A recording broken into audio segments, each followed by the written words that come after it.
Okay, good evening YouTube. Welcome back to this next episode of FPL Family with me, Lee, and this is Sam. And I reckon, Sam, that has got to go down as probably the biggest bit of jam for most FPL managers so far this season. In the 10 or 12, whatever many seasons we've been playing it, I think the Haaland no-show, Salah vice-captain, has got to go down as a nice bit of jam, hasn't it? Yeah. A nice bit of jam. There will be plenty of you in the live chat. Get in the comments. I want to hear all of those Haaland captainers, Salah vice-captainers. Just a little shout out to Go on. Kelly Summers. Why? Captain Haaland, vice-captain son. Well, shout out to Kelly Summers, but she did it because she forgot to change her vice-captain, didn't she? I think you told me the other day. So, yeah, you can shout her out if you like. Shout her out she for just that. forgot to do it. So, fair play. Well, I think Fair that, play. the baby might have been... Yeah, quite possibly part of it. We Quite possibly. take it. If she could probably... Yeah. Go back, and I would claim that. I would be like, no, Absolutely. I did it deliberately. Absolutely, and I'll tell you the ones I feel sorry for. It's those that went against the Haaland captaincy, which wasn't many. Or for anyone that hasn't got Haaland, I know our friend Ross, FPL Raptor, doesn't have Haaland. So as of the games finishing on Saturday, sitting there with a Salah captaincy haul, and everyone else has got Haaland. Now we'll never know. Haaland might have scored a hatful against Luton. We'll never know. Might have. But I think those that captain Salah were sitting there pretty, weren't they, on Saturday night? And then that advantage, that differential, if you like, just goes up in smoke. I don't know whether... I mean, we had loads of action, didn't we? We'll talk through all the action from the weekend. But really, it was that news on Saturday night that changed the dynamic of the game week completely, didn't it? When we started hearing reports on Saturday night of Haaland not playing, and more on that in a minute, because we've had some further news, some further comments from Pep about how long he might be out. But that news changed the dynamic of the game week, didn't it? Completely. Well, it did, and the thing is, it's one of those, isn't it, where when you get that news just before the deadline, then you have a decision to make. And had that news come out prior to the deadline, I think that there would have been... Well, it would be interesting to see what people did, wouldn't it? Had there been a rumour on the Friday night or Saturday morning... Before the deadline passed, what would people have done? Would they have... Because there will be people out there that don't pay too much attention to the vice-captaincy. Yeah. Because you maybe got other flags that you were dealing with. Maybe you've got... Well, you were on Bowen for... Absolutely didn't pay enough attention to the vice-captaincy this week. And and again, we've all had a little bit of jam from going Haaland to Salah, but my jam is particularly jammy, I can tell you, because for most of this week, I was Haaland captain, Bowen vice-captain. I just fancied him away at Fulham. Turns out Fulham are actually amazing and have scored 16 goals in the last 4, whatever. It's ridiculous. But I then changed it on the way to Sky, and I don't know why I did it, but on our way to Sky on Saturday, I was looking at, you were driving, I was looking at my phone, I was just like, nah, probably a bit safer to have Mo, isn't it? Probably a bit safer to have Mo Vice. So that's what I did, and I changed it. I was on Bowen most of the week, and I just changed it. Yeah, because I think on Sky... I didn't even think about it, I just sort of changed it. I think on Sky, the graphic still... had your vice-captaincy on Bowen. I think that's true. If you go back, and I'm sure none of you are going to do this, right? But if you go back and watch us on Sky on Saturday morning, I'm pretty sure the graphic that gets put on screen, because I sent it the night before to the producer... Because we have to send it the night before, is Haaland cap, Bowen Vice. I'm pretty sure it is. Yeah. And it was only on that journey in, on that Saturday morning, I was like, probably safer to do Mo. Yeah. Oh my God. I mean, if I'd not done that, my game week rank would have been the worst I'd have had in forever, because I've got nothing this week. No, nothing. And I think that's the thing, isn't it? I think it would have been a very, very different game week. Had that news broken prior to the deadline, I think there would have been people that would have moved it. But would you necessarily have gone to Mo? I don't know. I'm not sure. I'm not sure if I'm really honest. I'm not sure I would have, simply because it was the 12:30 kickoff, and I hate the 12:30 kickoffs. Yeah. So I'd have been looking at my team going, where do I put the armband? We'd have all gone into a sort of like, opportunity for differential captain mode, wouldn't we? I think I would have. I think I probably would have gone Bowen, Yeah, possibly you would have. And I would have looked at mine and gone, son, but flagged. And is he going to make it? So maybe not. Yeah, but then maybe I would have thought, okay, well, maybe I can go with him and I can vice Salah, because I know Salah's going to play in the 12:30. Yeah. I don't know. I think it would have thrown up a whole different game week. As it is, most managers have got Salah as the vice. And I just think that sometimes that happens, right? Sometimes in FPL that happens. And over the busy festive period, that's going to happen more and more, where we don't get a press conference ahead of the deadline for certain clubs, where we're in the middle of the winter break weeks in January, where the game week covers 2 game week. It's 1 game week, but it covers 2 actual calendar weeks. And of course, you can't know what's going to happen to the team in the second week. Absolutely so we're going to get this more and more over this period of time. And I think the big learning point for us all really should be think about that vice a little bit harder. Yeah, because totally, I'll be honest, I didn't really think about it. I moved it onto Salah, but I didn't really think about it. I just kind of was like, right, I'm going to captain Haaland. Where's my vice going? It was on Son for quite a lot of the week. Yeah. But because the flag never lifted, I moved it to Mo. Yeah. And that was the only reason it was with Mo, really. Well, I'll tell you what, we'll talk about our teams and our ranks and everything a bit later on, and I'm out of jail. No doubt about it, out of jail. I'm looking at my team and I'm thinking, there's some, I'm looking at the XG underachievers, Bowen's in there, and I'm thinking, okay, well, there's bits that have maybe gone a bit against me this week. But I'm telling you, if I'd have had Bowen vice-captain this week, season over. Could potentially be season over, because I don't own Son, right? I don't own Son. So more on that a bit later on in terms of what I'm going to do going forward. But listen, welcome to the FPL Family live stream. That was a long intro, wasn't it? A very long intro, but it was a weird game week from that perspective, wasn't it? I don't know if we've ever had that in recent memory of FPL, where you have that captaincy news kind of filtering in mid-game week, and then all of a sudden everyone's like, oh my God, who did I vice? It was really, really weird. Didn't you? Because we were sat on the sofa. 100% did have a panic. Yeah, yes, we were sat on the sofa last night, and I saw that news before you did, and we were watching the Arsenal game, and I said, Lee, there's a lot of rumour that Haaland's not travelled, and you went... Can't be. Can't be. You went, not travelled or not starting. I was like, not travelled, and you were like... I was like, who is your vice, and is it still on Bowen? And you were like... I don't know. Well, let's just quickly have this conversation before we say hello to everyone then. The news on Haaland, according to the latest from Pep. During the game this afternoon, is that he's got a stress on one of his bones in his foot. It's not a fracture, it's not broken, but it's a stress. I'm no doctor, but my understanding of that is, well, if he'd have played him, then there's a possibility that stress turns into a fracture and then he's out. He's got a metatarsal fracture and then he's out for a period of time. So they didn't play him against Luton. It sounds as if he's kind of 50-50 availability for the Palace game coming up next game week in 17. And they've got Champions League midweek, haven't they? And they've got Champions League coming up. They're through already, aren't they? Aren't they done, or have they got work to do? Yeah, no, I think they're through. Think they're through. Okay, well, we'll check that. Don't pay much attention to them in the Champions League, to be honest. True. And then, of course, in game week 18, they don't play anyway. No Club World Cup. Because they've got the Club World Cup in, I think, Saudi Arabia, Correct, I think. Yeah. So...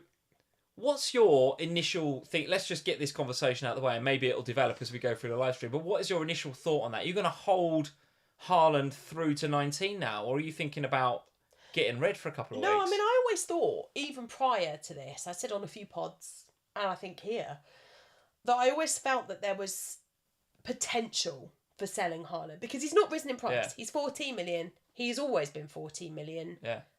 You had that thought even when it was just the blank in 18, so never mind this potential 17 miss. Yeah, I was kind of just like, I think you could sell him for 18, because I think there's some really interesting fixtures in 18 when they're blanking that you could target with that forward slot and maybe look to take advantage of. And yes, I know that you'll all go, well, you're using 2 transfers to do it. I get that. However, you take him out, you use that money to bring whoever else you want in, and then you can use the money to swap them straight back again the week after. That's the thing, isn't it? If you take him out and you start spreading those funds but you're not going to spread them. If you're doing it in 18, you wouldn't be spreading the funds around. No, okay. Yeah, and let's be honest, you'd just be taking him out. Who are you going to go for? A Solanke, a punt on Darwin for a week. You're just going to punt on somebody for a game week. And so I actually always quite liked the idea of doing that, and then know you can go back there straight afterwards if you wanted to. You see, I think it's team dependent though. Yeah. Because I think that in the way that your team's set up, you can do that. But in my team, I'm looking at it going, well, I can use that Haaland money for Son. But that's danger, isn't it? You can't do that. That's danger. Because if you then take that money out and you go to Son, how are you getting back to Haaland? Well, you can't. So that's the thing, right? Is if you're doing this, then there's my thinking, which is I'm doing this, but it's a punt. And I'm doing it to take a punt on a forward, and they're all cheaper. You bank the money, and the money sits in the bank, and he comes back again the week after, and that's fine.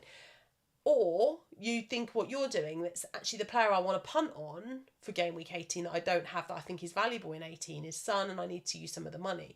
Now, in doing that, you need to save more of your transfers in order to be able to make that work, because you obviously still want to bring him back.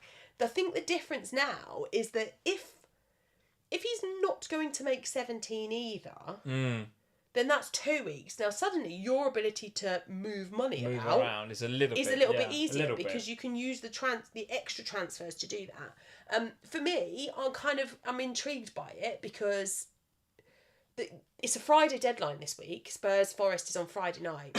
So the chances of us having firm word on Haaland, I think, is... We might get a bit Champions League, might we? Might get a bit around that, maybe. Well, we probably will get some, but do we get enough that tells us that because we don't want to sell him if he's going to play against Palace. No. Well, listen, that is a long intro, but there's no doubt that Haaland is going to get a lot of airtime with the FPL content creator community this week. No doubt about it. But let's say hello to a few people, Sam, before we get into the games. And we absolutely first need to give a shout out to Nigel the Crab. Hey, Cyberdet, nice to see you, mate. Thank you for the super chat, mate. That is very generous of you. Really, really appreciate it. Early Christmas wishes to you, Bonfield. Yeah, we don't. Orange ones are rare, Sam. Never see you go orange. But thank you, Simon, for the super chat. It's brilliant, mate. I just wanted to say thank you for everything in 2023. The content, support, and friendship. Know that you're appreciated, and that you've been helpful in ways you can't imagine. Yeah, mate. Listen. 2023 has been hard for a lot of people, and I know that you have had it in particular very, very tough. So listen, we're always here for you, Si. We're here for you, mate, and so are the Slack community. You took the words right out of my mouth. The guys in the Slack, that community, we're all here for you, and we're all here for each other. And I know that a lot of people in that community have had a lot of challenges this year. And Si is absolutely on that list. So, mate, listen, we're always here for you. One of the things I love most about our patrons and the Slack community is that it's such a nice place to be. Yeah. Particularly if you're...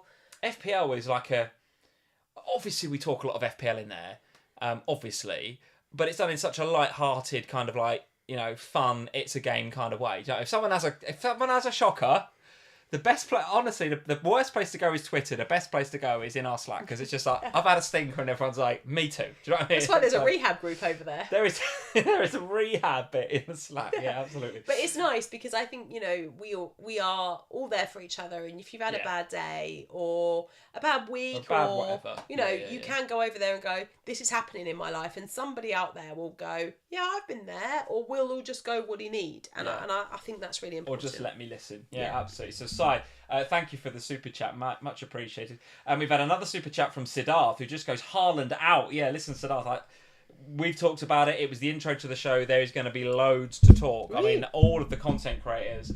You're not going to not see a thumbnail this week with Haaland as probably the guy on the front. Although I've chosen to go Darwin. A bit different. I've gone for Darwin, but we'll talk about him a bit later on. We've got some more super chats coming in. Goodness me, loads coming in today. Thank you, guys. Matthew Knights is in. Hi, both. Hey, Matthew, how are you? Advice on the Areola Dubravka mess. No. Well, the goalkeeper situation in FPL, Matthew, you are right to raise it.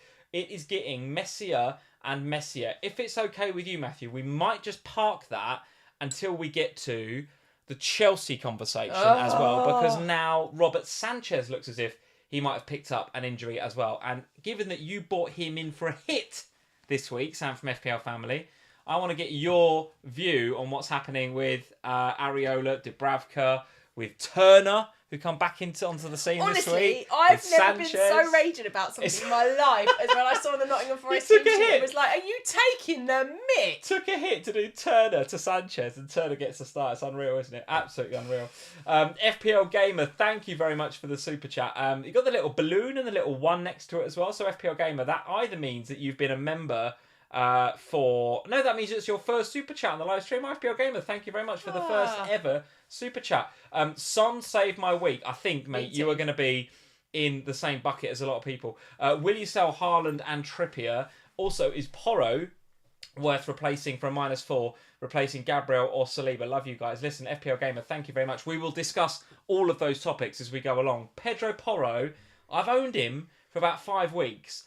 I cannot believe he is the best double-digit haul dodger I've ever known. Well, can I just... He should have Well, look, loads of points. But I think this is the perfect he's moment. so good. No, but this is where we probably should start today because. Go on then. Let's get into the game. Because let's go to Spurs. Go I on. genuinely, and I, as a non-Pedro Porro owner, and somebody that I love Pedro Porro, I don't know what Ange has said to Pedro Porro. He said you don't need to defend. That's what he said to him. No, but I don't know what he says to him, apart from, mate, you're a legend, behind the scenes. Because the confidence and the difference in Pedro Porro is unbelievable. And yes, there is an element of you don't have to defend, but he does get back and do some defensive work as well. He's not doing any of that. Yeah.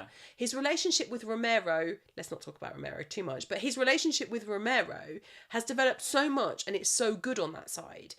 Pedro Porro today should have had an absolute monster haul. He should have had a monster haul because it's his ball that Son gets taken down from to win the penalty. Had Son tucked that away, that's another assist for Pedro Porro today. The clean sheet should have stuck. That's another 4 points for Pedro Porro today. Yeah. Does he get 2 assists and a clean sheet? Then he's looking at more bonus points. He 30 also could... BPS across the week, by the way. Yeah. So the 5th best defender in the game this week. And would have been higher had those things stuck as well. Yeah, and if you look around him, it's Bournemouth and Fulham players, right? So they got clean sheets. Yeah. So Porro is in there, no clean sheet, but doing everything right. Everything right. I think he is a top FPL He also asset. had a shot which went by the post by about a foot and a half. And I thought, that realistically today, he could have had a goal, a couple of assists, a clean sheet, and he's absolutely monster hauling. If you are a Pedro Porro owner, count yourself incredibly unlucky that in the last 2-3 weeks you've not seen a double-digit return from that man. I would say 4 or 5 weeks. I've owned him for a while now. You have, yeah. And I can tell you, it is equally awesome and frustrating having him. I bet, yeah. Right? Equally awesome and frustrating. Because every time I watch him, I'm like, this guy is awesome. He's quality. And we've had like, I'm not comparing him, or maybe I should. We've had Leighton Baineses, we've had Trent Alexander-Arnold, we've had these kind of proper attacking wing-backs in FPL in the past. Yeah. He's in that mould. Yes. He's no doubt in that mould because he's got a bit of everything. But if you look at his scores over the last 4 or 5 weeks, the reason everyone's not flocked to him is because Spurs haven't been keeping the clean sheets. He's got 5, 5, 5, 5, 5. And today, again, he was due a double-digit haul until a ridiculous 91st minute goal for Newcastle. A consolation, which is so frustrating as a Porro owner, particularly as a Porro owner who didn't have Son, non-Son owner. Because I'm sitting there going, Son is killing me. And I'm like, well, at least the Porro 10-pointer is like softening that blow a little bit. So actually, that consolation goal for Newcastle is what's moved me from a green arrow to a red. And it did the opposite for me. And it did the opposite for you because all of a sudden you've got, obviously Son being in there is brilliant, but it's just wipes out the Spurs clean sheet. Well, it was, and the Destiny, because obviously Destiny got a goal today as well. Yeah. So there's the clean sheet there. Vicario has had a bit of a movement in people owning him as well in recent weeks because of the goalkeeper issues that we're going to talk about later. So we are starting to see people going to invest in the Spurs defence. And the one thing I will say, as a non-Spurs defensive owner right now, Romero is actually still quite popular, and obviously he got the goal in midweek, is that now the fixtures swing. So this is the moment for Spurs where game week 17 through 21, the fixtures are nice. So Spurs have got good opportunities in the coming weeks to pick up some clean sheets. I would say great opportunities. Yeah, as well as the potential for goals. And when we're talking about Pedro Porro in particular, yes, if you want to go for a Udogie or Romero as well because of budget implications, then fine, fair enough. Yeah. But Pedro Porro will be one of those owns that over this period of time, between 17 and 21, he is going to return. And I think you might see a goal for Romero in there. You might see a Udogie goal in there. I don't think you'll see one from Ben Davis, but by the by. But with Porro, every week, there looks like there's going to be an attacking return there. So for me, he is a priority. Now, if you can't get there, and I'm sort of a little frustrated with myself in some ways, because I was looking for a goalkeeper last week, and the game this week against Newcastle did massively put me off going for Vicario, because I looked at it and thought about it. It was only the Chelsea fixtures longer term were nice as well, so I thought, well, I'd just go with Sanchez because I don't want to own Reece James, and thank God I didn't. And we'll come to Reece James in a minute. Just can't get a break, can they? Poor no, guy. But I think now, if you are not invested in Spurs, we have had a very, very, very difficult period. the Chelsea game killed us. It killed our momentum. Yeah. It killed our team. We're starting to get some of those players back now, because at the same time that Chelsea game happened, we also lost Richie to his groin surgery. Richie's back now. First start for him. The last time we won a game was the last time he started. Well, I do want to sorry to stop you in mid flow, because you're in your flow there, but I do want to dwell on Richarlison. I don't think we yet finished on the defence. We still need to go back there.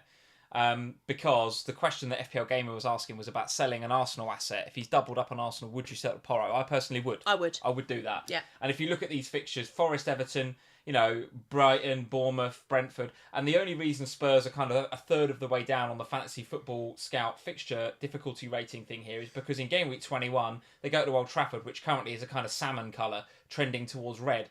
Let me tell you right now, that is not a red fixture. The one thing I will say about game week 21 is game week 21 is AFCON and the Asian Cup. So to just be mindful that when we're looking up to 21 at this point, we will lose Pape Sarr, Basuma, Son for game week 21 against Manchester United, which is really, really not ideal at all. Although hopefully by then we get Maddison and Van der Ven back in again, so that might ease the pain a bit. But it's the same for, your Brighton assets, your Matomas. So just bear in mind as you're looking at these players, Hwang as well, if they are African, if they are Asian, game week 21 is quite important. Because most are going to have Salah. That's going to be a problem. So, you are right to consider that. Just flag it. And to that end, here is what I'm stumbling over words. I was watching that game today and I was super impressed with Richarlison. Now, I don't like Richarlison as a player. I think he's Muppet. But comes back, got 2 goals today, looked full of confidence, was in the right place at the right time, and just playing him in that number 9 position. He's had the surgery now as well, right? Yeah. Now, maybe the kind of lack of goals, or maybe when he come to Spurs, maybe or over the last few months, maybe whatever that underlying issue was that he needed the surgery for was just holding him back a little bit. Yep. You see this from players. They have an extended period out. They go under the knife. They have the surgery. It means they're out for longer than they would like to be, rather than just sort of patching them up and getting them on with it. But now the underlying issue is fixed. I wonder whether he's now an asset, because he's 6.6 in FPL. He's a midfielder. He's playing up front in a Spurs side that's going to attack like Billy O, because that's what they do, with brilliant fixtures, and he's just come back straight into the team at number 9 and got 2 goals. I mean, if we all hadn't got Son, and I say we, the royal we, because I don't, but if the FPL community didn't have Son already, there's a question to ask there, isn't there, about which one you go for? Or is this a non-Son owner going, come on, clutch at some straws, Lee. You just want a cheap way into that Spurs midfield, and you're looking at Richarlison because you haven't got the balls or the money to go for Son. So I can't work it out. I have mixed feelings about this, and I'll explain why. So Richarlison for me was a real frustration the last few months because every game he looked like. So do you remember last season when Son was really off it? And we kept going, what is wrong with him? Yeah. Why is he just not performing? And then we get to the back end of the season and he suddenly declares, well, I've really needed surgery for the last year and I've not had it because I didn't want to let anyone down. I've been playing through it and I've been carrying it. The same basically happened with Richarlison back in October. Yeah. We had that horrendous match against Chelsea. And then the next thing we see is Richarlison in a hospital bed recovering from surgery. And it's like, what? Yeah, what? Why has that not come up before? I think what I will say is that on Thursday night, when I was at Spurs watching the West Ham game, he came on and he made a big, big difference in that game. He came on. He's full of beans, he looked fit. He Yeah, looked full of running, which is not something that I've said about Richarlison since he's been at Spurs. No. He's not looked full of running, but he's been fit. He's engaged. He seems to be part of the thing that they're doing now. This is a team you want to play in now, right? He's part of it now, and they are involving him. And what I liked about him and Son in the game against West Ham when he came on is they kept swapping. So at one point you'd see Son out wide, then you'd see Richarlison, and it was confusing the West Ham defence for the first time all game, because the West Ham defence actually in that game were very solid and they were very good.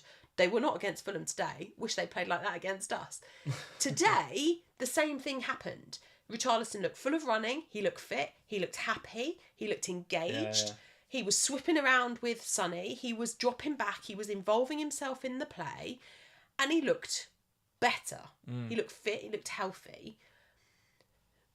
The caveat I put on that is that he's going to look like that in that Spurs team because the rest of them have been playing every minute of every day for the last month because we've got no one else. So he is putting So it they're back, all tired. So he's going to look fitter and stronger probably than the rest of them in the same way that Romero does currently because he's just had a 3-week ban. True, so that's good actually, doesn't he, Romero? Play, So that plays a part in it. The other thing that plays a part in my thinking with him is that we've been here before.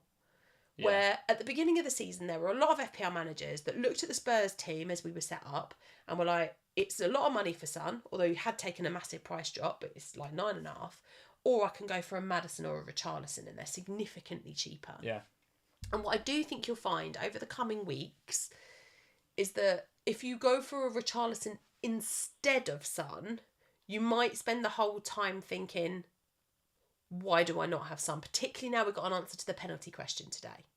Yeah, but Richarlison wasn't on the pitch when the penalty was given, right? I think it was quite clear from what was said afterwards. That it's Son. Okay.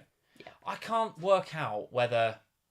I think you can have Richarlison. I just think it's an opportunity. When everyone else is not going to get Richarlison because they've all got Son, and I haven't, why would I not just go and get Richarlison? And I also think that under this manager, I've got so much time for Ange. I think he's brilliant. And if you put Richarlison in that Conte environment last season, you got a hot-headed striker and a hot-headed manager, and it's never going to work. And he had Kane in front of him. But Big Ange is just there. You already know he's got his arm around him and gone, right, lad, have the surgery, and then after Christmas in January, when we want you back in the team, we're going to go full pelt for the top 4 in the second half season. You're going to be key to my plans. Go and have the surgery and get right because I want you to be my main man. I can see. Am I just making this up as a non-Son owner, or are we missing an opportunity? I don't know. Do you know what? I'm talking myself into Richarlison, and I cannot have an FPL team that's got Richarlison and Darwin in it. So my next question to you was going to be: Are you making the same Darwin mistake again? Maybe, yeah, maybe. Look, I don't think it's terrible, but I do think that you'll spend your life thinking, "Why have I got Richarlison and not Son?" And why did I not got Son? Yeah. And I think that that's problematic. I think if you can find space for both, it's not horrendous. But I think you're going to want Sonny and you're going to want Pedro Porro. Those are the two I think from Spurs that you really want right now. Yeah. And I think if you've got a space in your midfield because you've got massive issues, then fine, you can go for Richarlison as well. Interestingly, stuff, isn't he, Son? Yeah, but not till the 23rd, till game week 21, and by then Maddison should be back, and then you're getting because the other thing I really like about Spurs right now, I absolutely love what they've done with Kulusevski the last today. Oh, in the 10 he was good. So he's played in the 10 a couple of times recently when he's not played Lo Celso.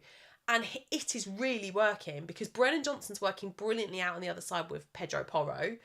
And then on the other side, you've got the Son, Richarlison kind of combo coming on. And it's working really nicely. That front unit suddenly seems to be going, okay, cool. This is life without Maddison. Now come January, you're going to have Madders back and then you're going to have Richie there. What I also love today is that before... When Richie scored his second goal, Maddison immediately was on Instagram stories posting about it. Wow, yeah. And I thought that's like, but that shows you to me there is a real wonderful. Spurs are back. All by the DVD. No. That's more than enough about Spurs. No. What do you think about Newcastle then? They're so tired. They look absolutely knackered. They were so tired, and that's the other thing that I will say is that, and that partly also probably made Richarlison look really, really good. Because they were knackered. Well, it made Son look good because Trippier just didn't get anywhere near him for the first two. Trippier has had a stinker in the last 2 matches. It was his mistake against Everton in the middle of the week, and it was his mistake for both of the early goals with Son this week. Son just does him twice, and it's... Is it just he's tired? Well, is it as simple as that? He's not playing the weekend now because he's picked up his 5th yellow. Yeah. So now he's got to play Champions League in midweek, which is an absolutely vital game for them on Wednesday night. They have to win that game if they want to stay in the competition. He's not going to be then available for the game at the weekend. So if you are a Trippier owner, that's going to be problematic. Yeah. The only positive I think you can take from it is that it's happening in game week 17, not in game week 18. And it's the same for Charlie Taylor owners like myself. He's obviously banned as well for game week 17. At least it's not 18 when you actually need these players to cover out your Brentfords and your Man City assets who are blanking. But Fulham, Luton, Forest up next for Newcastle. You're not selling anyone, are you? Not with them fixtures. Do you think that Fulham?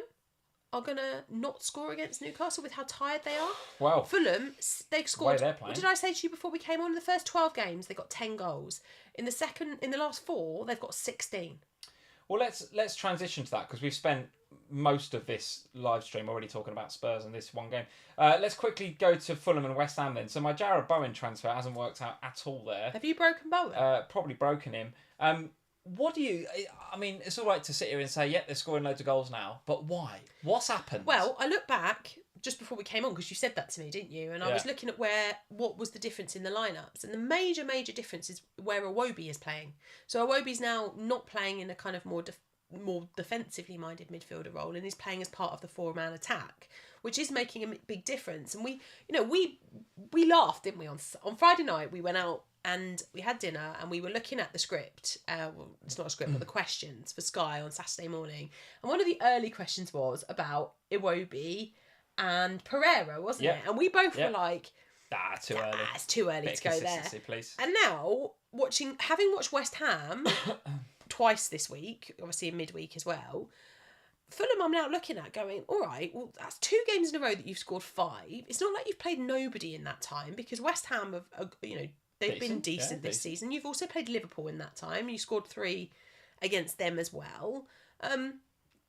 So I'm looking at this Fulham team now going, I think the issue you have is with the midfielders because, of course, the midfield has always been and it remains a very contentious place in FPL because there's so many that we want that there's not really the space for punts on Pereira or Iwobi or those sorts of assets. All right, but there is Jimenez. Well, there we go, and that's the point I was going to make. Was that I don't disagree with you on the Iwobi thing. I think he is playing slightly further forward. They're being more aggressive.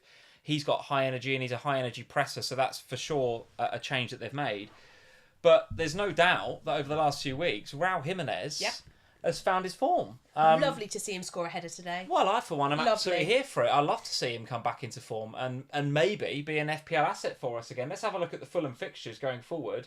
It's Newcastle away next, which, again, now it's difficult, isn't it? Because like you said just a second ago, or I said, well, you're not selling in Newcastle players. And you said, well, would you back against Fulham going there and not scoring? No Nick Pope. And I'm not saying Dubravka's a bad goalkeeper. I'm not.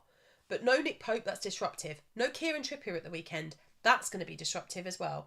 They're already without players like Botman, like... who else are they missing from that back line? They're missing their whole back line basically now. They're down to Lascelles and Livramento, and it's just Shaw that's left of the guys that started the season. Players though, Sam. You can't just say they're down to Lascelles and Livramento. No, These are good players. I'm not saying that they're bad players. What I'm saying is that when we talked about Newcastle for all those weeks, the Botmans, the Shaws, the Trippiers, the Popes, these players were, they were a consistent unit playing really, really good football together.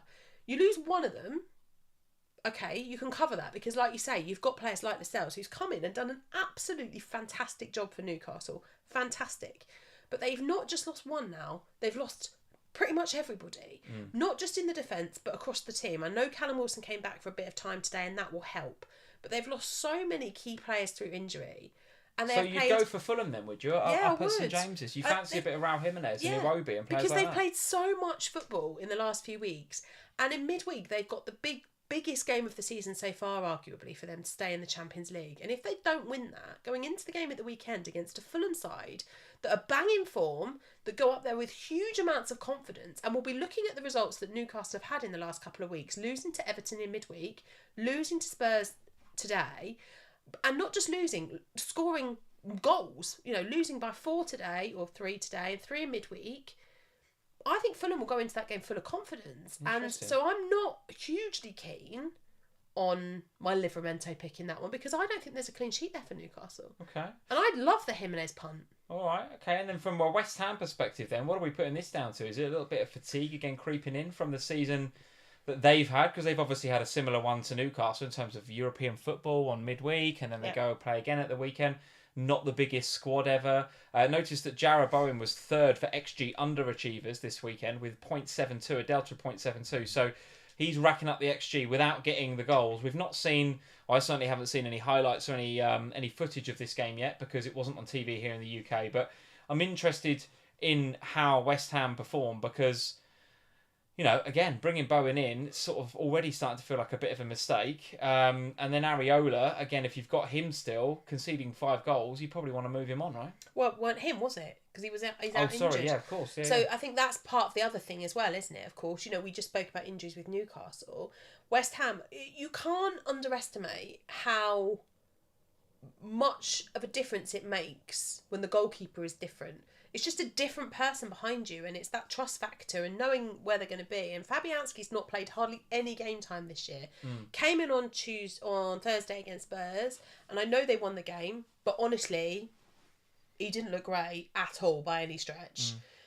And then today, he's conceded 5. So I think, you know, we've been moaning about Areola as FPL managers because they've had a tendency to concede a goal here or there. But it has been a goal here or there. They've not been getting smashed. Yeah. It's also different, isn't it, this time of year? Because I what I've just said, I think is absolutely true in terms of you have the European games and then you have the weekend games. Europe, midweek. And I know there's travelling and I understand all of that.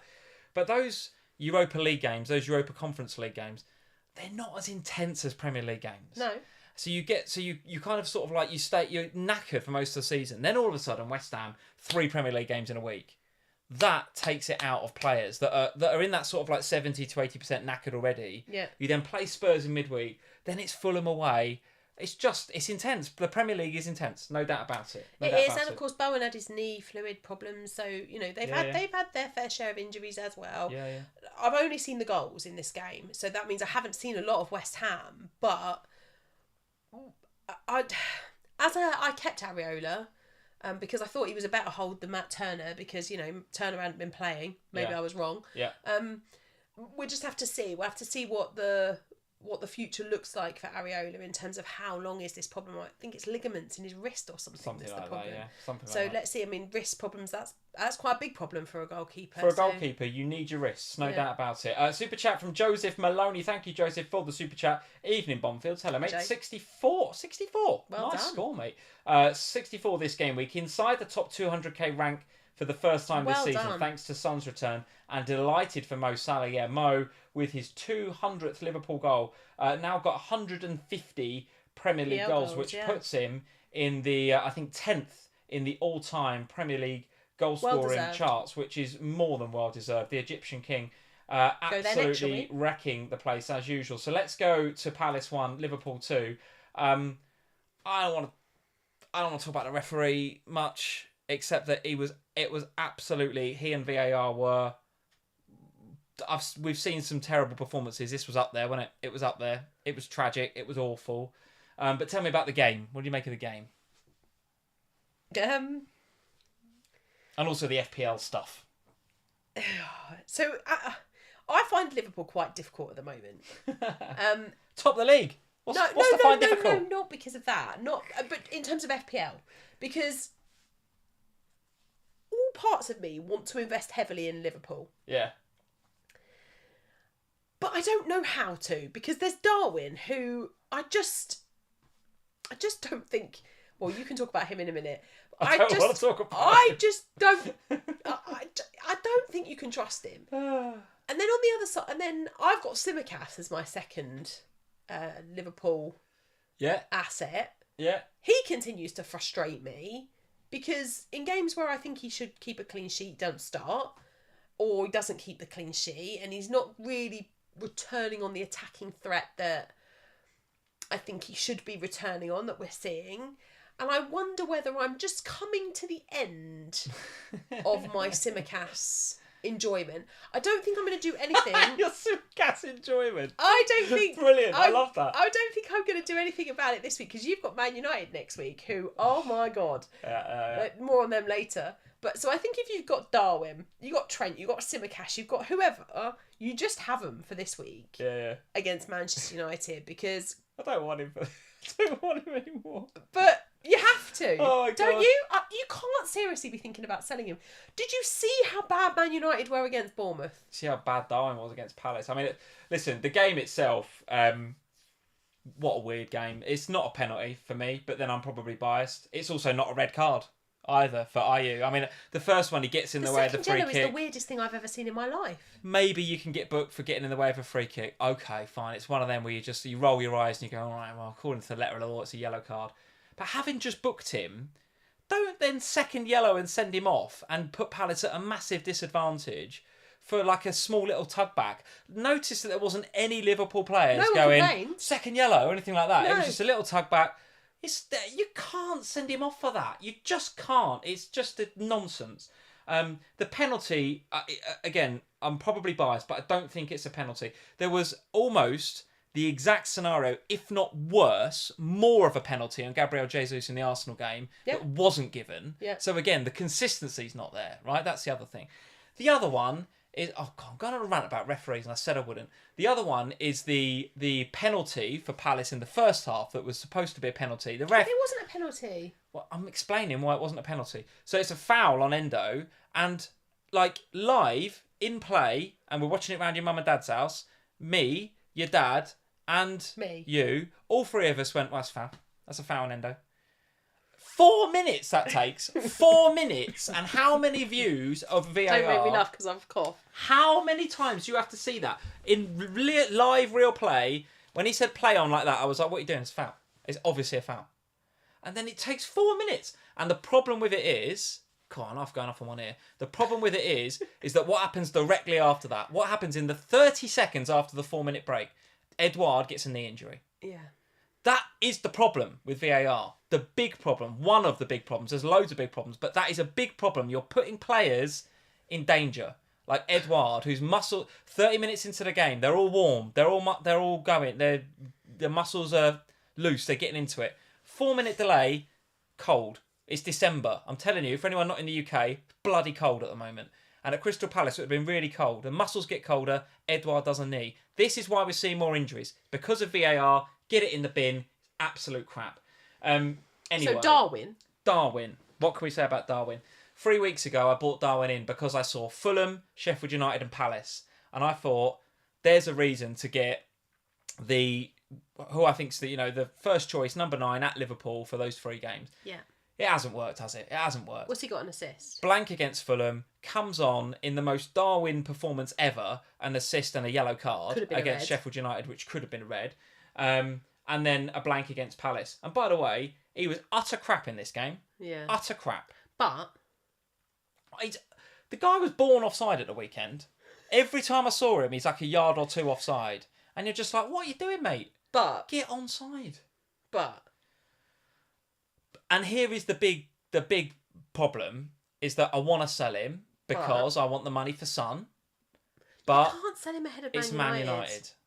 It's Man United. You know, if you sell him, yes, I know, he's gonna go mental. Yes, I know, and I probably won't sell him. And if you don't sell him, you'll blank. But he was crap in this game, and it will be interesting to see what Klopp does against. I can't even remember who we're playing in the Europa League in midweek. But it'd be interesting to see who Klopp goes with in that Europa League game. If Darwin starts in Europa League, will you sell him? Yeah. Because he'll be benched. Yeah. And it wouldn't surprise me. If with everything that went on in that game, and all of the stuff with Harvey coming on, and we're getting a goal just after the red card, the ref being absolute crap, all of the post-match rhetoric, none of it's been about how crap Núñez was. But let me tell you, he was crap. And had we drawn that game, there would be more being made of it, and I think Klopp would never come out and diss a player, but that doesn't go unnoticed, right? The top managers, that doesn't go unnoticed, and Klopp might just go to him, look, I'm not going to play you in the big game against Man U because you were rubbish. But what I will say is that Darwin's style of play, in my view, is exactly what you need against Manchester United. Maybe. Because he's chaos. Maybe. And they are chaotic at the back. Yeah. Gakpo is more orderly and more organised. I think they will be able to deal with Gakpo way more than they'll be able to deal with Núñez. Yeah, they couldn't deal with Solanke. Solanke being big, powerful, kind of, high energy. Darwin will cause real grief. You're right. It's very, very difficult as a Darwin owner now to sell him ahead of Manchester United. It really is. And I know that on paper that game is always a humdinger. But the way that they're playing United... And going into the week after, because you've got Arsenal, haven't you, in game week 18? Yeah, I think so. I think it's easier then to make that swap and go down from Darwin to an Archer or whoever you fancy, and then move that money into midfield to get Sonny. And I also think that if Haaland is out, then surely your issues are different anyway, because Darwin is not going to then be a priority. Yeah. I probably will keep him, but it's a really frustrating hold because for these last 3 games that I wanted him, before that Fulham game in game week, what have we just had? 16, 15, 14. So coming into game week 14, I made the decision, do I want to upgrade somebody to go in the middle for Son? Yeah. Or do I go down and use the money that I've got in the bank to upgrade Archer to Darwin? Yeah. So not only has Darwin not really worked out, but the decision was in part not to get Son because of getting Darwin. Yeah. So it's just not worked out. It's one of those. Throughout the season, I'll have plenty of these, right? I will punt on a player, a bit like my Richarlison, right? I'm probably going to go there and I'll have him for a few weeks and it may or may not work out. But the Darwin punt hasn't worked out for the last 3 weeks. But you've got to give him Man U, I think. You've got to give him Man U. I would say, fair play to Palace. Hodgson came out and said, they were really hard done by. He came out in his post-match and said Liverpool made as many fouls as we did. Well, have a look at the yellow cards there. 5 yellow cards and a red. Basically professionally fouling us all over the place. Didn't have any momentum in the game. Time wasting the whole time they were 1-0 up. So Harvey comes on and does the business because he is the boy. Right, let's talk about a different... Oh, hold on. I think we should go to the evening game on Saturday next. Go for it. And Aston Villa and Arsenal. Because Villa versus Arsenal. Because for the majority of FPL managers, this game was massive. Because huge. Most of us have got at least one Arsenal defender and Saka, or a punt on Martinelli or Odegaard or whoever you wanted in the forward slots. And then a lot of managers with Diaby, Cash, maybe a Pau Torres in there. How good are Villa and obviously playing Ollie right now? Watkins. How good are Villa at the minute? And I think, so yes, they are. They are playing incredibly There's well. a butt coming. Only from an FPL perspective. Oh, okay. Yeah, because okay. I think everything about Aston Villa, when I watch them, is great. I love watching Villa at the moment. I love the way that they're playing. I love the grit. I love the hard work. I love the John McGinnis about the team. I know what you mean by It's that. so good, I know isn't what you mean by that. Like, there's a real, we were talking about it with Spurs before. There's a real camaraderie with that team and a real we're doing it together. Great job. And we're in it and we're fighting for the manager and the fans are with us and we're on it and we're not scared. Like, I got so much time for John McGinn the last 2 weeks. Benched Haaland and Akanji last week in his FPL team. Did he really? Yeah. This week he's benched his Arsenal assets. Like, go on, John McGinn. I got loads of time for that kind of nonsense from John McGinn. Like, that kind of I don't care. We'll beat anyone. Proper FPL shithousery there from John McGinn. So much of it, and I've got loads of time for it. So from a Premier League perspective, Aston Villa for me, one of the standout teams in the league right now. Really, thoroughly really deserve to be where they are. From an FPL perspective, they're a bit of a nightmare. Concerns over Watkins at all last couple of weeks? No, I'm not concerned about Watkins. I still think that Watkins is one of the best forwards to have in the game. Agree. I still think that you've got 3 spots for forwards, and I think he should have one of them. I don't think, for me, there's any doubt about that. Second best for me still. I agree. Yeah. I think so too. The rest of them, however, it's much more difficult. So Diaby and Cash I sold a couple of weeks ago, and I'm very glad I did, because they're not getting the starts, and they're not returning enough as they should be. Now, I think you could argue that, and Jules and I had this conversation on the official pod last week about maybe it's the time to start looking at centre-backs because you get less rotation with them. Yeah. So the likes of Pau Torres I'll look at these fixtures actually looks like a really nice option going through the next few weeks for Aston Villa. And, if you've... With the centre-backs, because they're asked to do less in terms of the mileage that they're going to cover every game. Yeah. Often that means they get rotated a little bit less and they don't have as many options to replace them because they're obviously missing Mings and that kind of thing at the moment. So I do quite like him. I think Diego Carlos has come in and done a brilliant job, don't you? Yeah, I do too. Brilliant. Yeah. I think he got player of the match, didn't he? And I think, I was really, really impressed by Aston Villa. I actually thought this was a great game. I really, really enjoyed this game of football. I really enjoyed watching it. Good to watch though, Villa, right? And they Arsenal. are. They're good to watch. And Arsenal, that pains me to say Arsenal are good to watch, but Arsenal are good to watch. They probably deserve something out of this game, Arsenal. Let's not beat around the bush. The Villa goal did leave a little bit of a charm life. Come on, you Spurs fan. They should have had something out of this game, Arsenal, I think. Probably. They probably did. But had it been a draw... Villa it, right? No, had it been a draw, that would probably been fair. Yeah. However, I think from an Arsenal perspective, you do have to start looking at your Arsenal assets, I think, because about 4 or 5 weeks ago, we and most of the FPL content community out there were talking about the Arsenal double up. Double up defensively, go with a Saliba with a Gabriel, go with a Gabriel and a Zinchenko, go with a however you want, do it with Raya if you want to. Double up. Because the fixtures were nice. I was very close to doing it with Raya. Yeah, I was too. The fixtures are nice, the performances have been good, and they've been getting clean sheets at a time. XGC was unreal, at a time where most of the rest of the league weren't doing that. And what we've seen since that moment where people started to do the Saliba Gabriel or Saliba Raya or however you did it, double up, is that the XGC has increased, so they are more likely to concede. I'm going to have to go and get a drink in a minute.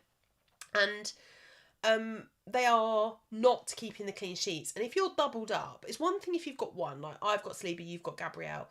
It's a bit annoying that the clean sheets aren't sticking, but it's not the end of the world. It's kind of okay with just one at the minute. I'm definitely not thinking of two. And I think if you've got two, then I would be looking to move the second one off now. Because to Porro, maybe. To Porro, because you can go for somebody that's got that much more attacking threat. And even as a Saliba owner, I'm looking at him thinking, could he be Porro for the next... And if you've got a Porro, would you go to a Villa defender? Would you go to a Pau Torres or something like that? I actually quite like the Pau Torres pick. Yeah, I do. Mind it. I do quite like Pau Torres as an option. I think he could be a decent pick for the coming weeks because he's not going to get rotated. I don't see it. No, I don't see it. And the fixtures look pretty good, right? Particularly in that 18, right? And we know that 18 is going to be an issue for us because of Brentford and City, and you've got Liverpool playing Arsenal. So 18 is a difficult one. If you haven't got Ollie Watkins in your team, and this for me is going to be a lot of the narrative this week is going to be about, well, I did Watkins to Darwin 3 weeks ago in 14. I didn't. I moved it around. I did Archer up to Darwin, so I've still got Watkins in my team, and I'm very happy to have him there. No concerns, by the way. I saw some guys in the chat. Any concerns? Watkins, no returns in 2. Listen, they've played City and Arsenal. It's fine. Yeah. Right. And he's not played badly in those games. There's return. He'd be fine, right? I'm not transferring Watkins out, so Watkins is going to stay there. But there will be a lot that will have sacrificed Watkins to get to Darwin. Yeah. So what do we do now going into 17? Do you reverse that, knowing that Watkins is coming up against Brentford away, whereas Darwin has got what looks on paper a great fixture against Manchester United? Do you sort of hold that and go without Watkins for one more week? And then, if we get another blank from Darwin, when Liverpool play Arsenal at Anfield, which again has got a cracking game written all over it, Watkins has got Sheffield United at home. That's the day to make the move, isn't it? Game week 18. My gut feeling says you wait for Pep. Because if Haaland's out... For Pep? Yeah. Oh, right, yeah. Because if Haaland's out, you sell Haaland for Watkins this week. Ooh, okay. And then Haaland back. And then rather than selling Watkins to get Haaland back, you sell Darwin to get Haaland back. In 19? Yeah. Yeah, don't mind it. What else from an Arsenal perspective then? We've gone pretty heavy on Villa there, and rightly so. Arsenal, anybody up front? You've got Saka in your team, Martinelli, another sort of no-show from him, and Gabriel Jesus, a bit unlucky not to win the penalty. But they had plenty of attacking intent, the Gunners. They just didn't finish it off, did they? Yeah, I'm not panicking about Saka. I think it's just one of those things. Like I like having Saka in my team. Yes, he's not been regularly hauling yet, but he has been consistent. And I think, sometimes as FPL managers, we get a little bit... greedy maybe is the wrong word. Do we? No. But we get a little bit greedy. And if you think back to last season, like a lot of people didn't have Kane for most of last season because they said he wasn't hauling. But he was so consistent that by the end of the season, had you just held him all season like I did, he was the second highest scoring player in the game. Yeah. And you can't underestimate how important that is. How that level of consistency can make such a difference to the way that our FPL teams perform. And I learnt the lesson the hard way a little bit earlier on in this season when I took Salah out of my team because he was only getting 5. Yeah. And we was only getting 5. He was only getting 5. And then I very quickly wanted to reverse that decision. And I feel like it's the same with Saka. Like a lot of people haven't had him for a while now because he hasn't been regularly hauling. Yeah. But we didn't get anything out of this game. But looking at the fixtures for Arsenal, looking at the way that Arsenal are playing and performing, I still think that Saka is a really important FPL player. Agree. No trouble there at all. Let's quickly discuss, because we're running rapidly out of time, Sam. let's quickly discuss the malaise at Manchester United. And the only reason there's a couple of things to take from this game. One is, hold your Liverpool assets because it's United at Anfield next. I do want to talk about Solanke and I do want to talk about Bournemouth and how good a job Areola is doing there because he really is getting them ticking. Just a quick comment on this Bruno yellow card. I mean, he gets the yellow card for dissent. Yeah, no, another one that's missing next week. Misses out at Anfield. I'm seeing a little bit of narrative, and I don't want to believe it because he's a top player, but there's a bit of narrative about he's doing it on purpose because he just doesn't fancy it, the trip to Anfield, because he knows what's going to happen. Only Bruno knows what he's doing. I don't think he would have done it on purpose. I don't think he's that kind of player. But they're a mess, aren't they? They're a mess. Yes, Lee, but they've been a mess for years. They are a mess, but he's the captain. He's not out there. I won't believe that the captain of that football club is out there deliberately getting sent off so he doesn't have to play against Liverpool at the weekend. Booked rather than sent off. Booked. I just don't believe that's. I don't believe that's gone through Bruno's head. What I will say is that they're a mess. Yeah. And although Ten Hag's just got manager of the month, Maguire's just got player of the month. Yeah, but this has been coming though, isn't it? This 3-0. This has been coming because all their performances have been bad, and they've won it with moments. And don't get me wrong, they've been great moments. Yeah. Right? I remember I keep always harking back to that Burnley game. They went to Turf Moor, won it 1-0, and Bruno scored the best goal I've seen so far this season, except for Garnacho, who is another one where they went to Everton. And Everton were doing the whole kind of anti-Premier League thing. The stadium was up for it. They were absolutely buzzing Everton. And then Garnacho just pulls an absolute worldie out of nowhere. The stadium deflates and United go on to get an easy win. Yeah. But if he doesn't score that bicycle kick, who knows where that game could have gone. And even last week, they beat Chelsea, didn't they, in the week? But, Chelsea are even worse. So we'll come to them in a minute. But Man United, oh God, I was going to say I can't see anything other than a home win next week, but I'm not going to say it because you never know. Is it at Anfield? It's at Anfield, yeah. It's at Anfield. It's not at Old Trafford? No, it's at Anfield. And wow. The Bruno yellow card, if he's had a row with the referee, knowing that he's going to get booked, knowing that he's therefore going to miss the game to Anfield because he's looking at it going, I don't fancy that. That tells you everything you need to know about the club. That's the case. I think if you are the captain of a football club and your football club is playing as badly and doing as badly as Manchester United has been over the last few weeks, I'm not surprised that Bruno Fernandes is frustrated and cutting a frustrated figure. And when you are at home and you are losing 3-0 to Bournemouth, who, by the way, this is not a reflection on Bournemouth, this is just because they were excellent. Because they were absolutely excellent and they thoroughly deserved the win. But if you are Manchester United, a fan, a player, the manager, the board, whoever, you are looking at that game and going, we should be comfortably beating Bournemouth at home. And when you are being smashed 3-0 to Bournemouth, and by the way, Bournemouth, it could have been 5 easily. Oh my God, 3-0 flattered United, by the way. Yeah. You could see why Bruno would be losing his mind. Yeah, talk to me about Bournemouth then. Of course, we're going to be looking at Solanke, so let's talk about him. I happen to think that I thought Senesi was brilliant, by the way. Also, Lewis Cook was good, so no surprise to see them as 3 and 2 on the bonus points. But Dom Solanke is going to be the one that we're all going to be looking at, I think. Yeah. Especially us frustrated Darwin owners. Now, I've already said I'm probably going to hold Darwin for that Man United game. Didn't they? But there will be people that as soon as Darwin comes off on 70-odd minutes against Palace would have raged in to Solanke. Well, Solanke took a price rise last night. And you can see why, right? Because he was all over it. And this is not just an isolated, it's against United, they were crap. For the last few weeks, he's looked very, very good. And he's really got them ticking, Areola, hasn't he? You've got to hand it to them. They're doing great.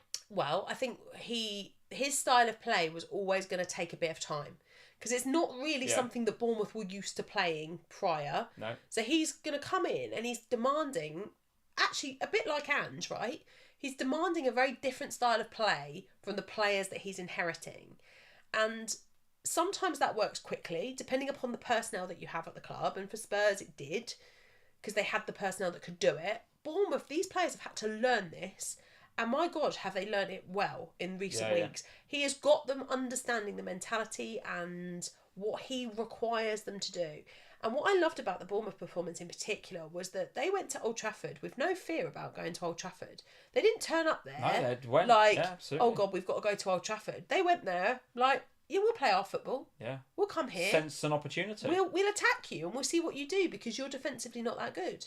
And I was absolutely here for that mentality from Bournemouth. And I do think that there is an opportunity for us as FPL managers to look at Solanke. Look at these next 3 as well, Sam. Luton at home, Forest away, Fulham at home. Yeah. So I actually have probably not quite got enough, but potentially have got enough money. Might need a little bit more now. He's taking a price rise actually to go from Cameron Archer up to Solanke. Does cause me issues in terms of that's a front 8 again and all of that problems. Yeah. But genuinely, if Haaland's not playing at the weekend, I'm going to sell Haaland and get Solanke. Yeah. You see, and I don't mind it either, because like you say, Haaland hasn't gone shooting up in price. As long as you're not spreading that money, it's just going to sit in the bank. As long as you sit it in the bank for a couple of weeks, knowing that if Haaland and Pep won't rule him out, right? This is the problem. It won't. It will just be like not sure. He's being assessed, but if it's certain or almost certain that he misses Palace, and then of course they blank in 18, you can have Dominic Solanke and a ridiculous amount of money in the bank for Luton and Forest. Yeah. And then in 19 you've got a decision to make. But listen, make the decision then. Yeah, but in 19 I can make the decision, and I can that decision can be: do I want to go Solanke back to Haaland? Do I want to take someone else back to Haaland? Yeah. In your case, it could be: do I want to sell Darwin for Haaland? Like you can make those decisions then based upon what's right for your team in that moment. Yeah. And I'm quite here for that. I'm quite here for that decision process and the ability to do that, because that is the one benefit that we have. You can't do it with Mo, you can't do it with Sonny, because they've taken too many price rises, so getting them back is hard. But Haaland is at the same price he was at the start of the season, so you can take him out bring him back. What would it take for Haaland to have a price drop? Because if enough people take that approach, he could go to 13.9. You could be buying him back for 13.9, couldn't you? Yeah. Just saying. I don't know. Yeah, you absolutely could. So anyway, Man United rubbish, Bournemouth very, very good. Another team that are rubbish and another team that are doing better. Chelsea. What is? Listen, we're at an hour, 1 hour 05 already.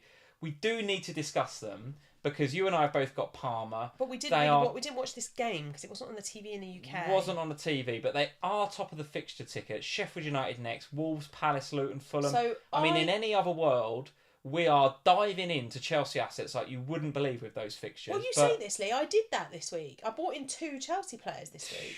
Yeah. So this week I did Mbeumo to Parma, and because Mbeumo was injured, and I really didn't want to do that, but I did that because it made sense. I didn't want to go Hwang because of the game week the 21 factor and Asian Cup that we've been talking about. So I went for Parma because the Chelsea fixtures are so nice, and he's becoming increasingly popular, and whenever he gets a goal, it takes a knock on my rank, and it was really annoying me that it was Parma that was causing it. So I was like, right, I'm just going to go there.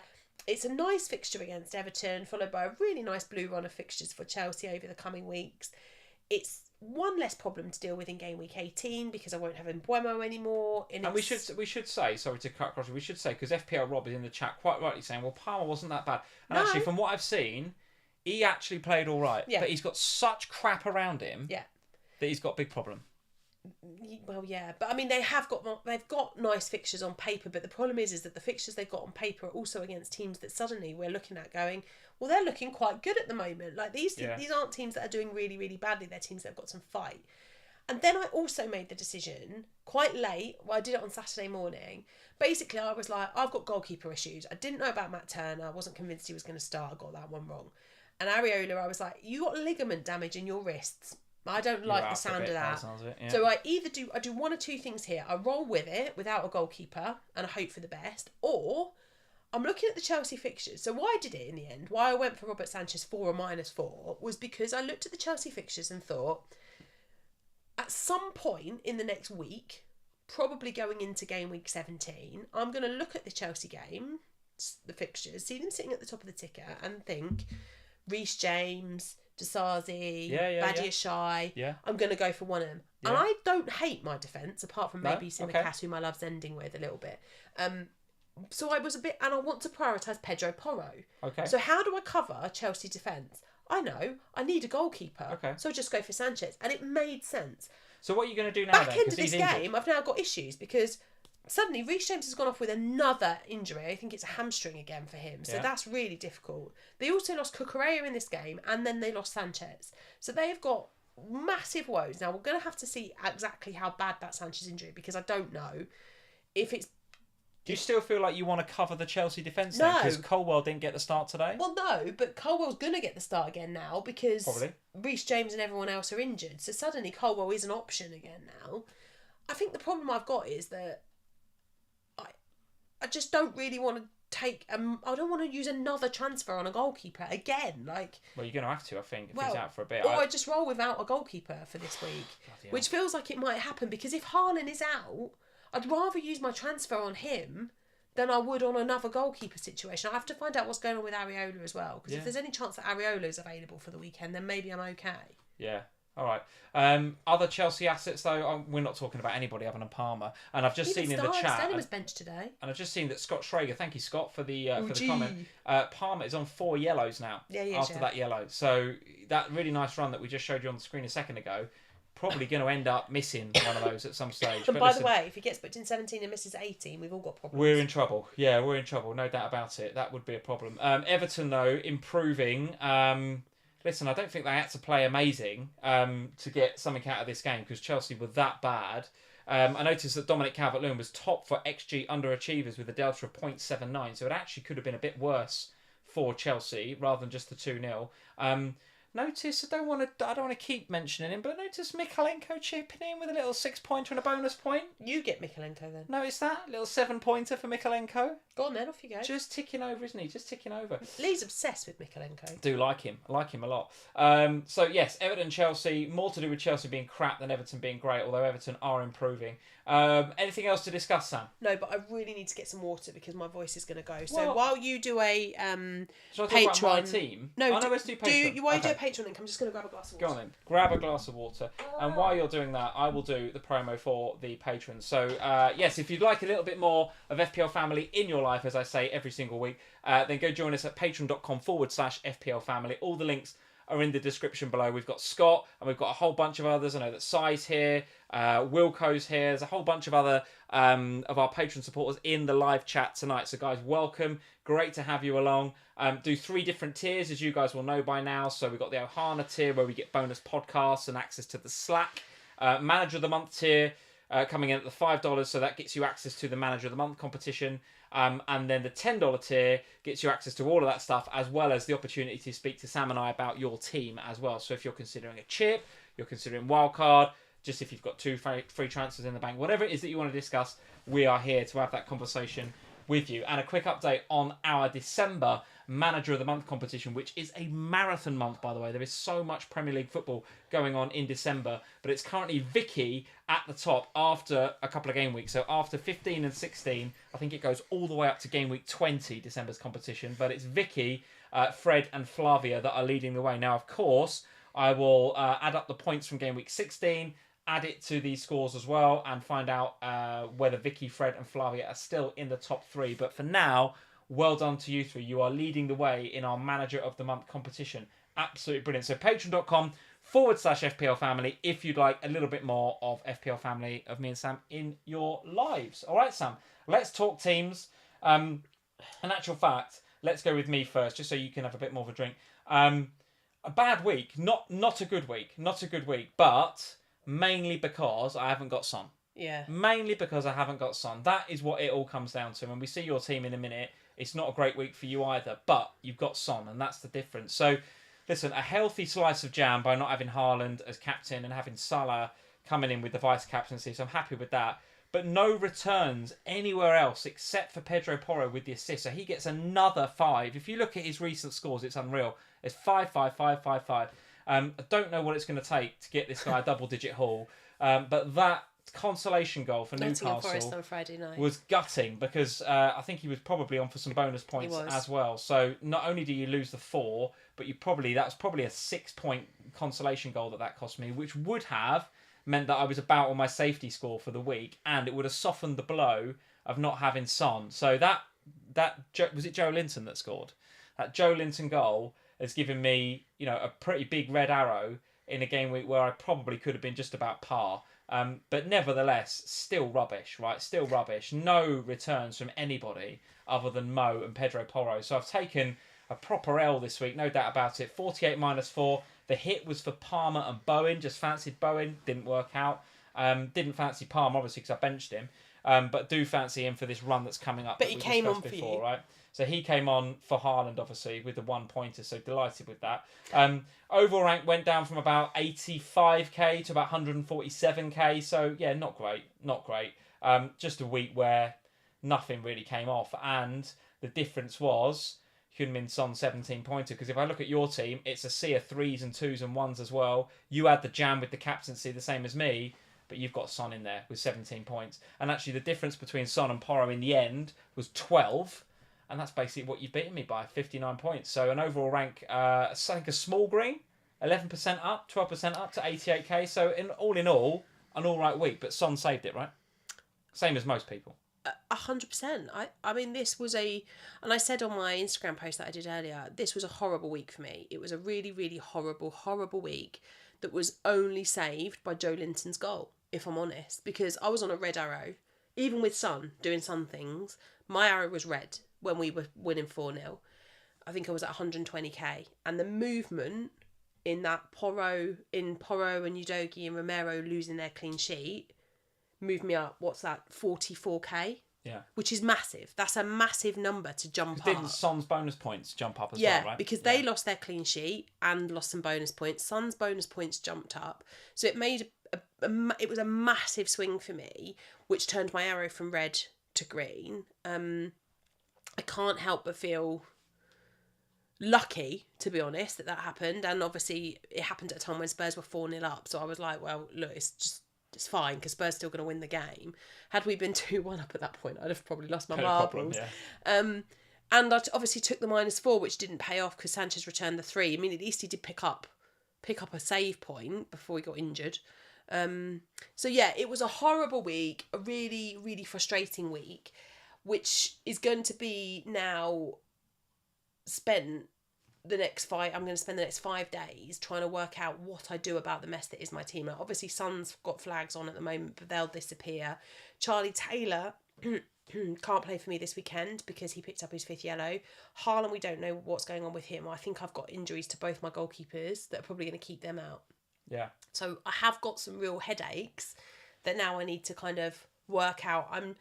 It's strange you should say that because I'm looking at my bus team and I couldn't be happier with it. I'm looking at Pedro Porro. Let's just go back, just flick back a second. So Pedro Porro, Forest away, I like that. Gabriel's at home, nice game. Simicast got the Man. So my 3 Liverpool players are fine. Bowen's at home to Wolves. Saka at home to Brighton. Obviously Haaland's got Palace potentially. Palmer even, Sheffield United at home. Lascelles if he's fit, Fulham at home. Decent goal. So I'm looking at it going, I don't know what I would change here, but yeah, despite I've got all these flags in my team, but I'm actually looking at it going, that's probably all right. Whereas you're saying you've got loads to sort out, have you? Well, it's not that there's necessarily loads to sort out. It's that what I would like to do this week is have the opportunity to maybe make some more fun choices. And selling Haaland is quite... I don't think he's going to be fit for Palace at the weekend. No. So for me, selling Haaland and getting a Solanke or somebody fun feels like something I want to do. Sort of feels like the sort of game where they'd have him on the bench, and if for whatever reason they couldn't break Palace down at home, they might bring him on. Yeah, maybe. Maybe. But they don't need him, do they? I don't know. It is what it is. I think if you've got stressed bones in your foot and you're the striker, and you know. Yeah, he can't afford to be without Haaland for a long period of time. Well, and if you fracture a bone in your foot, you're out for a couple of months. And I'm not being funny. Can't afford to do it. You don't probably need him for Palace. You shouldn't need him for the Club World Cup either. So why don't you just let him have Palace off, take him to the Club World Cup, do some fair weather training with him out there, and then come back for the busy Christmas period. Yeah. So I'm looking at my team and I'm thinking, Charlie Taylor's got to be benched because he can't play. What I'd actually really like to do this week is bring Pedro Porro in. That's what I would like to do. I'd like to deal with Haaland potentially and also bring in Pedro Porro. But if I'm another week down without a goalkeeper, I'm probably going to have to be spending some time dealing with that. I'm finding that the need to always deal with a problem a real annoyance because That's it this means time of year, I know though. it. I know. So it is. And I know I'm not alone in this. I know that there's a lot of FPL managers that are going through that in the same way that I am. But this is the part of the FPL season that I find the most frustrating because there are lots of transfers that I want to make and lots of players that I want to target. But every week I feel like I'm having to firefight something else. And the goalkeeper situation, I'm even more frustrated about because I should have a rotating pair of goalkeepers. And I don't. So I should have one of them that can come on and cover the other one, which is part of the reason for going for Sanchez because there's not really Chelsea are going to find out the hard way. They haven't really got another good goalkeeper there. Who is the sub-keeper? Come on, for He made his debut, didn't he, today? Did I he? think. I have no idea. Yeah, I think it was his. Is he potching the post-match as well, talking about the fact that he needs to work now with the owners on what they're going to do in January? He's basically saying, "I need more players." What, they spent like £1 billion on players? I don't know. I mean, I feel like I need £1 billion to deal with some of the issues I've got in my team. But, I'm sort of... I'm not complaining because a lot of my players I'm really happy with for this week. Yeah. They've got nice fixtures coming into the game week and that's all fine. It's just that I feel like with where my team is at the moment, there's some real opportunities to go a bit bold and to take some risks and to really try and solidify that top 100k too busy sorting out the bloody and jump. goalkeeper. But I'm too busy constantly firefighting with my flipping goalkeepers, and it's starting to really wind me up. So give us a bit of a flavour for captaincy then. Initial thoughts on game week 17 captaincy, because obviously Haaland is in there if he's fit to play Crystal Palace. Salah against Reguilon. I don't mind the sound of that at all. Even Bowen, maybe at home to Wolves, although Wolves are improving, aren't they? So early shouts for captaincy. Maybe Archer against Chelsea. Saka against Brighton. You missed that one, didn't you? No, I just chose to ignore it because... Why not? Archer gets something against Chelsea. You've got to play him next week. Well, I'll probably have to play him, to be honest. I've got so many other flags in my team. I'd probably have to play him. I quite fancy Saka against Brighton. Because Brighton defensively all over the shop, so I quite fancy a bit of Saka. I quite fancy Watkins away at Brentford as well. I think he could be a decent option. Salah, I'm probably going to end up captaining Salah, to be honest, against that Man United defence. If Son wasn't the early game, I probably would have gone Son against Nottingham Forest, but Friday night kickoff, don't fancy it. They got to win that as well, Forest. That's not as easy a game as it sounds. I know they're not in good form. And he got a draw this weekend, so he's just about kept his job, hasn't he? But, oh dear, that's a game where they've got to get something at home, haven't they? They've got to get something. But listen, there's going to be lots of talk, lots of European games. We're going to find out more about Haaland, we hope, midweek. So lots and lots and lots coming up this week. So my advice, as usual, or our advice, I think, would be to just hold those transfers. Just don't jerk the knee. I definitely really did want to do Darwin out to Solanke when he got hauled off against Crystal Palace, but I didn't, and I'm glad I didn't, because now in the cold light of day I think it's right to keep him. What's coming up this week, Sam? Loads going on as usual, right? Yeah, as always, it's another busy week. Last week was chaos. This week again, it's another busy one. Well, hopefully I'm not going to lose my voice again. It's going tonight though, so I'm going to have to stop talking soon. This week we'll have usual FPL pod on Thursday morning. Kels, Jules and I will be back. I think Ian's joining us as well. I think it'll be a 4-piece on Thursday, which will be lovely. And then I'm off to PLP on Friday to join Ian for the fantasy show. Very nice. So both of those things happening this week, and obviously we'll have an Ohana podcast. Just the one this week. You had 2 last week because we had 2 deadlines, but just the one this week. That'll be out. We'll get that out on Thursday night probably, because obviously it's being an early deadline on Friday afternoon. Try and give you a little bit more time to listen to that. Who's off the bench this week? It's Gianni and Praz. Gianni and tomorrow Praz. Very on good. Off the Bench. Very so you'll be good. able to catch those guys on Off the Bench tomorrow. Another busy week of FPL. Another busy week. So listen, guys, well done. This game week, I genuinely think it's been a bit of a challenging game week. If you've got the Salah captaincy... Challenging week, I think. Yeah, it's... I think you hit the nail on the head a minute ago. It's hard at the minute, FPL. It's Firefights. tough. And it just is, because as you get... And we have this every year. You get to Christmas, week after week, they're flogging the players to death. You've got games that are going on for 110 minutes or whatever. You've got the whole VAR nonsense where they're stopping games for 4 minutes, so players' muscles are getting cold again.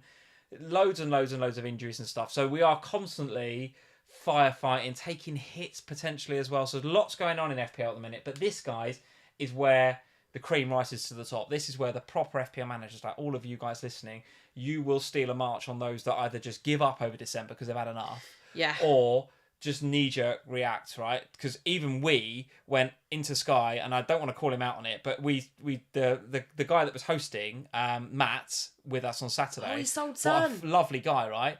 But he said, as we were about to sit on the sofa, he said, I saw Son had a flag, so I've just sold Son, I've got Mitoma. And we both looked at each other and were like... I looked at you and I went, oh, really? And he went, yeah, just think, Son's got the flag, so I've gone Mitoma, Brighton, at home, they're good, aren't they? And we were like, yeah, but Son is good as well. And he was like, oh, well, I've done it now.